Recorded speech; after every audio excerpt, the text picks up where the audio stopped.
Goeiedag. Ons kyk weer na die evangelie, die goeie nuus van Jesus. Dit wat gekom het vir elke mens. Die hele werklikheid wat God gedoen het in Christus. Al wat hy vir jou sê is, jy moet dit glo.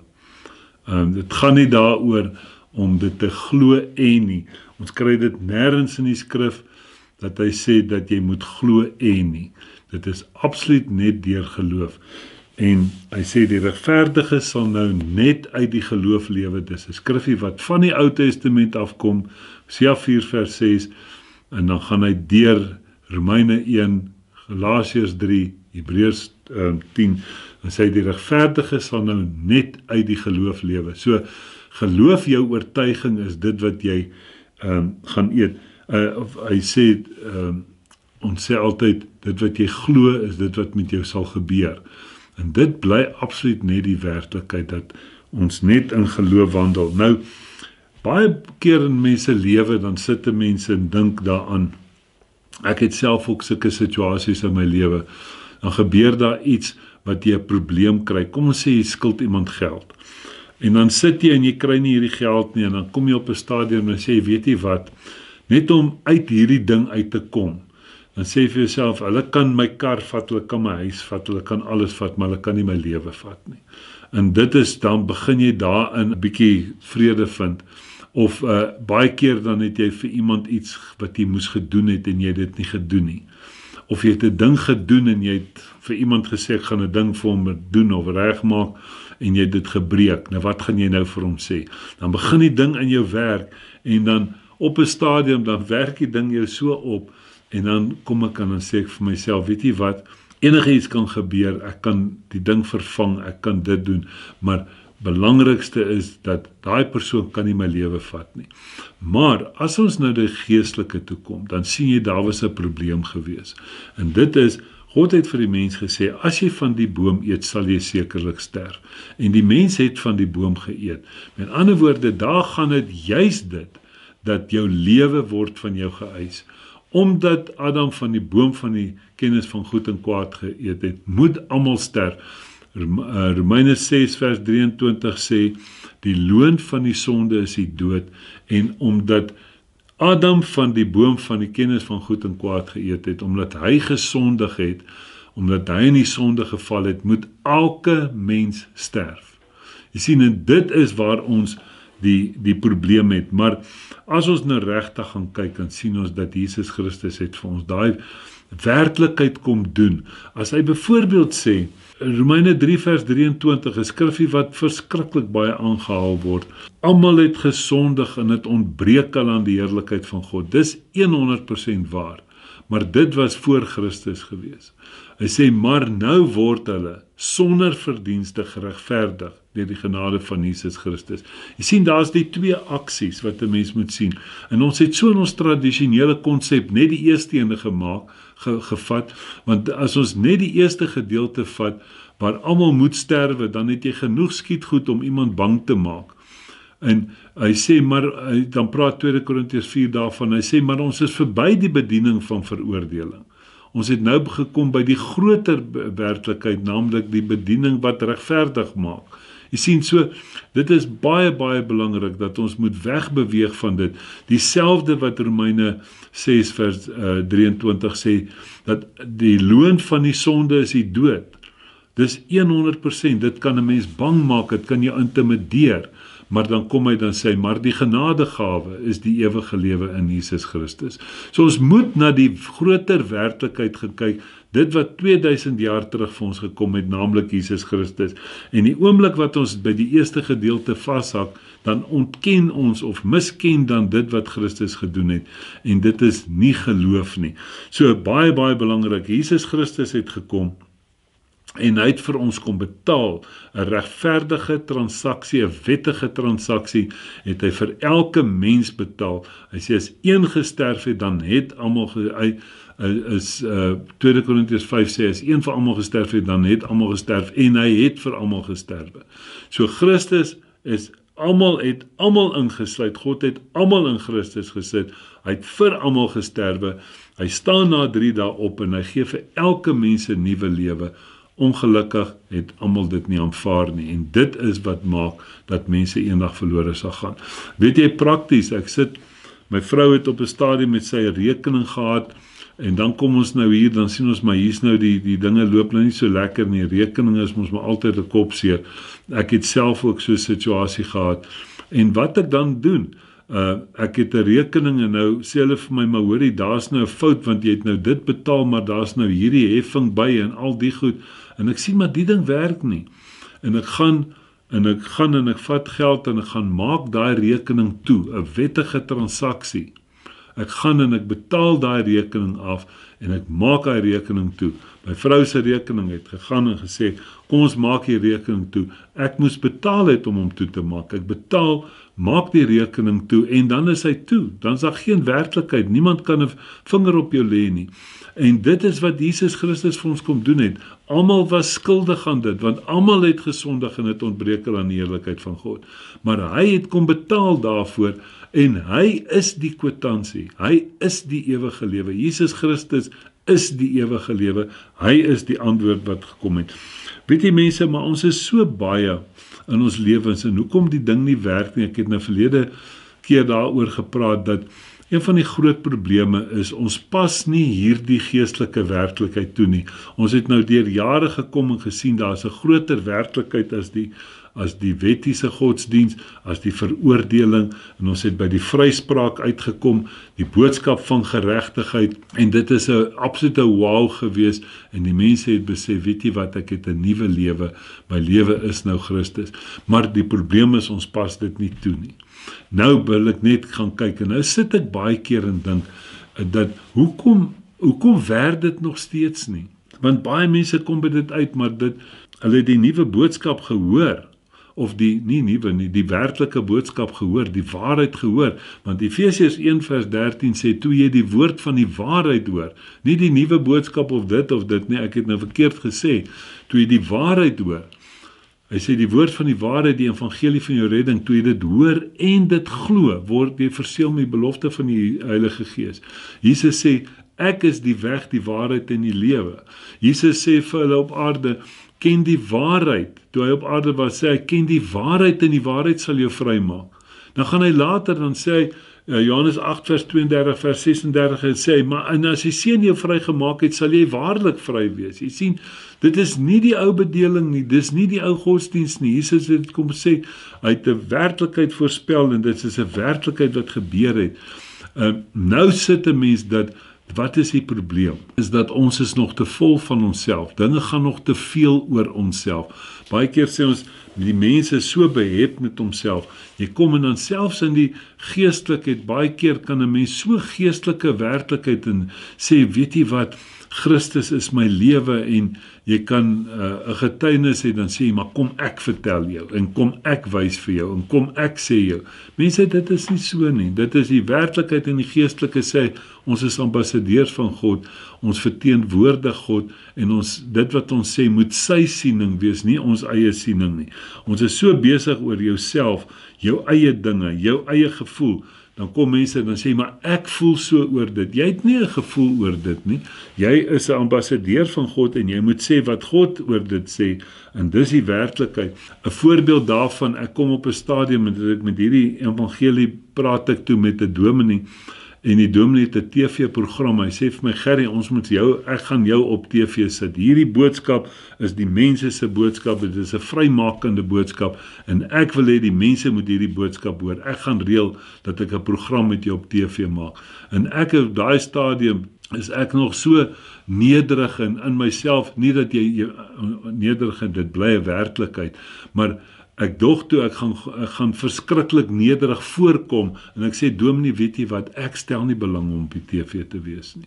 Gee daai geleentheid maar vir iemand anders. Hy sê, maar die mense moet dit hoor. Ek sê, nee, weet jy wat, ek stel nie belang om hier voor die hele land, en daar's van die mense in ander lande wat dit kan sien op TV. En later van tyd te dink ek, hoe het ek God se werklikheid misken, wat hy gesê het, ek het jou geroep, die oes is groot, die arbeiders is min. Hy sê, gaan en gaan verkondig hierdie evangelie aan die ganse mensdom, dis die opdrag wat God vir ons gegee het. En ek dog toe, dis nou baie nice, dat ek so nederig klink, dat ek sê ek wil nie op TV wees nie, want mense, jy sien baie keer gaan dit so oor jouself, en jy gaan absoluut teen dit wat God vir jou gesê het, wat jou werklikheid is. Kom ons gaan kyk hierso na 'n paar voorbeeldjies wil ek vir ons noem. Dan in die Ou Testament al, dan praat hy hier van 2 Konings 4, van Elisa, wat by die Sinamitiese vrou gekom het, en ons weet hy daar by hulle oorgebly, en sy het naderhand vir hom 'n bovertrek gebou, en hy het vir haar gesê, jy gaan 'n seun hê, en sy het 'n seun, en die volgende jaar terugkom met sy seun, en die seun het groot geword, en eendag op die land het die seun het in mekaar gesak en gesterf, en sy gaan hier in 2 Konings 4, praat sy toe in vers 24, toe sal sy die esel op en sê aan haar dienaar, jaag aan en gaan voort, hou my nie op in die ry nie, behalwe as ek vir jou sê, sy het dan weggegaan en by die man van God op die berg Karmel gekom, sodra die man, dis nou Elisa, die man van God daar op 'n afstand sien, sê hy aan sy dienaar Gehasie, kyk daar is die Sunamitiese vrou, loop haar tog tegemoet en sê vir haar, gaan dit goed met u? Gaan dit goed met u man? Gaan dit goed met u kind? Jy sien, daar is so 'n liedjie wat hulle sing, is it well? Nee. En gaan dit goed met jou? Gaan dit goed met jou man? Gaan dit goed met jou kind? Maar haar kind is dood. Maar sy sien die antwoord, sy sien nie die probleem nie. Jy sien die verskil daarvan, nee. En sy sê, en sy antwoord, dit gaan goed. Maar die kind is dood, want sy het geweet, as daardie werklikheid van God, dat hy vir haar 'n kind kon gee, dan sal hy daai werklikheid ook doen, om hierdie kind weer lewendig te maak. So absoluut net na die antwoord kyk, en nie na die probleem nie. Dit gaan nie oor jou siening nie, jou gevoel oor die situasie nie. Dit gaan absoluut oor dit wat God oor die situasie sê. Kyk in Filippense 3, dan praat Paulus hiervan, hy sê, hy is die beste van beste, hy was 'n Hebreër, hy was 'n Fariseer, hy was die stam van Dawid, en hy sê wat die wet betref, was hy onberispelik, vers 6, vers 7 sê hy, en wat vir my wins was, dit het ek om Christus wil skade geag. Ja, waarlik, ek ag ook alle skade, om die uitnemendheid van die kennis van Christus Jesus my Here, terwille van wie ek alles prysgegee het, en as drek beskou het. Hoekom? Om Christus as wins te verkry. Hy sê, ek het alles wat ek het, het ek as drek beskou, om Christus as wins te verkry. Jy sien, en dan sien jy waarom hy op 'n punt gekom het, wat hy as giftige slang net afgeskit het, want hy het absoluut besef, dat dit wat God hier gesê het, is 'n werklikheid, en dit sal so wees, en as God vir hom gesê het, Paulus, jy moet in Rome wees, sal hy in Rome wees, en as die slang nou maak dat hy doodgaan, dan beteken dit dat God het gejok, en hy weet God kan nie lieg nie, so sê die skrif, hy het dit 'n paar plekke gesê. Met ander woorde, hy was vas oortuig daarvan, dat hy was die beste van die bestes, hy het by Gamaliel geleer, en hy kom en hy sê, ek het alles as drek beskou, om Christus as wins te verkry. Hy sê, en in hom gevind te word, nie met my geregtigheid wat uit die wet is nie, maar met die wat deur die geloof in Christus Jesus is. Die geregtigheid wat uit God is, deur die geloof, deur die oortuiging van dit wat God in Christus gedoen het, toe die ou mens in Christus, toe God die ou mens in Christus gesit het, en hy sê, as een van almal gesterf het, het almal gesterf. So Paulus het besef, ek het klaar gesterf, die lewe wat ek nou het, hierdie lewe wat ek nou ervaar het, wat ek op die pad na Damaskus gekry het, dit is, my ou lewe het ek as drek verskou, om hierdie verhewe, hierdie groter werklikheid te kry. Kolossense 3 vers 1 sê, as julle dan saam met Christus opgewek is, soek die dinge daarbo, nie die dinge wat op aarde is nie. Maar jy sien, jy het gesterf en jy het opgestaan saam met Christus, so dit is nou jou lewe, maar die probleem wat ons het, is dat ons tradisies, in ons tradisionele opset, in ons tradisionele siening, waarin ons groot geword het, tel vir ons te veel. Groter as wat self die skrif tel. Ek het al gehoor dat mense sê, maak nie saak wat die Bybel sê nie, ons glo so. Of net dit dood eenvoudig, die skrif sê vir jou iets, en jy sê, nee man, ek glo dit nie. Nee, ek glo so, soos ek groot geword het, soos my pa en my oupa geglo het. Maar die Bybel sê, God het die tye van onkunde oorgesien, in Handelinge 17. So daar was onkunde gewees, God het dit oorgesien, en daar's nou 'n groter werklikheid wat gekom het. Maar die belangrikste is dat elke mens, jy moet aan die einde van jouself kom, jy moet jou sterwe sien. Mense, dit is so belangrik. Weet jy, dat ons gaan kyk, daar is soveel kere in die plekke wat mense so groot werklikheid sien in hulle sterwe, dat situasies kom, dan sê mense, weet jy wat, ek gee op, ek moet nou maar gaan. Nee. En dit is dat mense selfs aan die dood so 'n groot werklikheid gee, dat hulle sien 'n uitkoms aan die ander kant van die dood. En dis baie keer as ek sê, Matteus 15 vers 6 sê, julle maak die werk van God kragteloos deur julle tradisie. Jou tradisie maak die werk van God kragteloos, want die tradisionele opset is, eendag as ek dood is, gaan ek geregtig wees. Eendag as ek sterf, gaan ek heilig wees. Eendag as ek sterf, gaan ek sonder sonde wees. Eendag as ek sterf, gaan ek nie meer 'n sondaar wees nie. Maar Jesus het die sondaars vir hulle kom sterf om hulle te verlos. Jesus het gekom om jou te heilig. Jy sien, al daai werklikhede het hy vir jou nou gegee. Dis 'n nou werklikheid, en die tradisionele godsdiens het dit gevolg, dat eendag sal ek dit wees. En dis hoekom baie mense moet opgee in die lewe en sê, ek sal nou maar net sterf, dis al wat vir my oorbly. Baie mense bring hulle eie lewe aan 'n einde, in 'n hoop dat dit hulle gaan verlos van hulle omstandighede. Mense, dit kan nie, jy moet jou sterwe in Christus sien, dit bly die hele werklikheid. Want Jesus kom dan sê hy vir hulle, hy sê, ek bring vir jou lewe en lewe in oorvloed.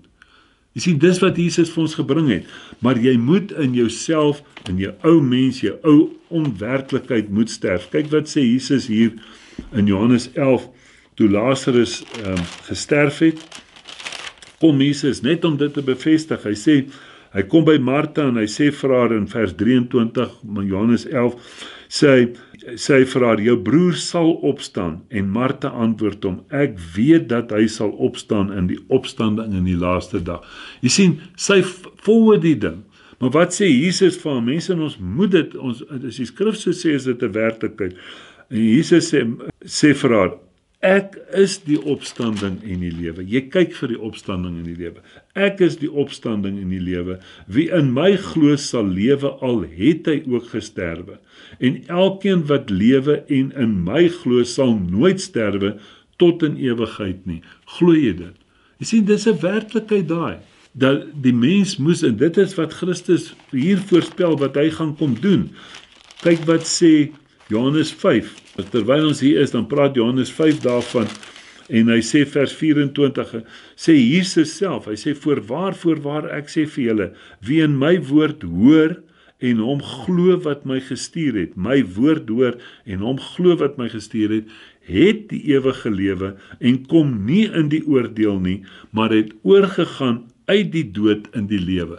So jy het 'n lewe. Nou om by daai lewe uit te kom, is die heel belangrikste ding, dat jy moet sterwe. Jy moet sterwe, jy moet aan die einde van jou ou lewe kom. Nou Christus het jou eintlik aan die einde van jou ou lewe gebring. Hoor wat sê Romeine 8 vers 31 en 32. As hy hierdie goeie nuus vir ons bring, die geregtigheidsboodskap, die vryspraak, dit wat die sukses van Jesus aan die kruis, dan sê hy, wat sal ons van hierdie dinge sê? As God vir ons is, wie kan teen ons wees? Wat sal 'n mens aan my kan doen? Jog, mense, dink net daaraan. Hy sê, hy wat self sy eie seun nie gespaar het nie, maar hom vir ons almal oorgelewer het. Hoe sal hy nie vir ons almal alles uit genade skenk nie? Almal alles uit genade skenk nie, 'n geskenk. Jy sien, en dit is wat God in Christus kom doen het. En weet jy wat is die eerste geskenk wat hy vir jou gegee het? 2 Korintiërs 5 vers 15 tot 21, die evangelie in 'n neutedop. Hoor wat is die eerste geskenk? As een vir almal gesterf het, dan het almal gesterf, en hy het vir almal gesterf. Jy sien, so baie belangrik, hy sê, sodat die wat leef nie meer vir hulle self leef nie, maar vir die een wat vir hulle gesterf het en opgewek is.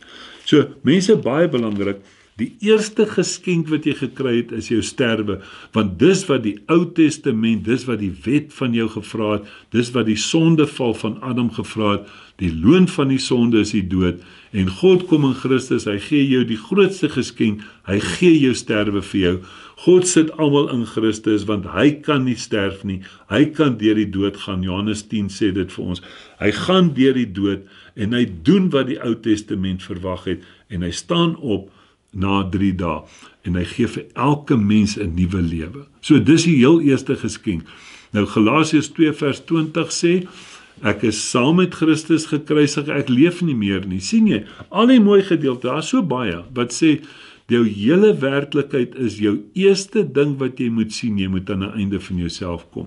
Nie so vol van jouself wees nie, nie so behep met jouself nie. Nee dominee, ek is so nederig, laat ander ouens maar eerder praat. En ek kan nie sien hoe wys ek God se werklikheid van die hand nie, ek myself. Jy sien mense, gelukkig het God tye van onkunde oorgesien, maar hy wil hê dat almal gered moet word en tot 'n kennis van die waarheid kom. En hier sien ons dit. Nou gaan hy wil vir ons Romeine 6 lees van vers 4.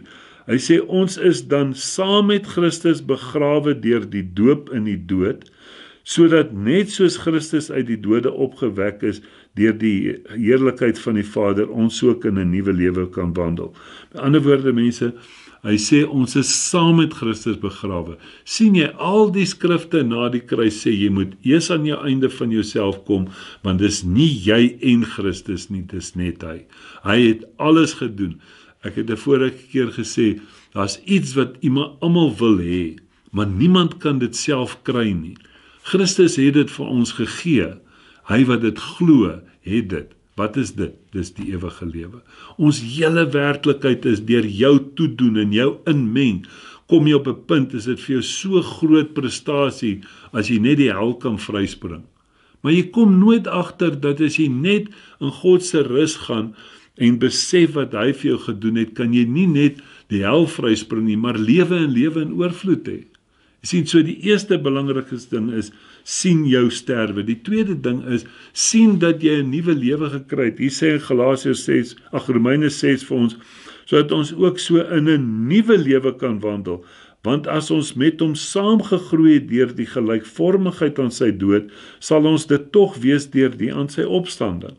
Aangesien ons dit weet dat die ou mens saamgekruisig is, sodat die liggaam van die sonde tot niet gemaak sou word en ons nie meer die sonde sou dien nie. Want hy wat gesterf het, is geregverdig van sonde. Sien die mense, dis 'n afgehandelde werk, maar nou moet jy sien, jy het 'n nuwe lewe. Galasiërs 2 vers 20 sê, die tweede deel sê, maar dit wat ek nou lewe ek in die geloof van die Seun van God. 2 Korintiërs 5 vers 16 en 17 sê, daarom as iemand in Christus is hy 'n splinter nuwe mens. Kyk, die ou dinge het verbygegaan, kyk, dit het alles nuut geword. En dan moet ons besef, die derde ding wat hy gedoen het, is hy het vir ons elkeen 'n bediening gegee, hy het ons die bekering geskenk. Met ander woorde, die renewing of the mind. Hy sê, Romeine 12 vers 2, hy sê dat julle nou julle denke moet vernuwe oor die mens wat julle nou is. Efesiërs 4 van vers 20 tot 24 sê, dat julle nou in julle gemoed moet verander, dat julle kan agterkom wat 'n lewe julle het, dat julle in die werklikheid van Christus sal lewe, in dit wat hy vir ons gedoen het. Mense, ek sluit af met Handelinge 17, dan praat hy daarvan, dat God woon nie in tempels met hande gemaak nie, want hy wil in ons wees. Hy word nie deur mense hande gedien asof hy 'n behoefte aan iets het nie, want hy self het aan almal lewe en asem en alles gegee. Dan gaan hy verder, dan sê hy, vers 28, in him we live and move and have our being. Hoe kom jy in hom? Deur eerste te aanvaar, as een vir almal gesterf het almal gesterf. Jy moet besef, hy het 'n einde aan jou ou lewe gemaak, die sondige lewe, en vir jou 'n nuwe lewe geskenk. Amen.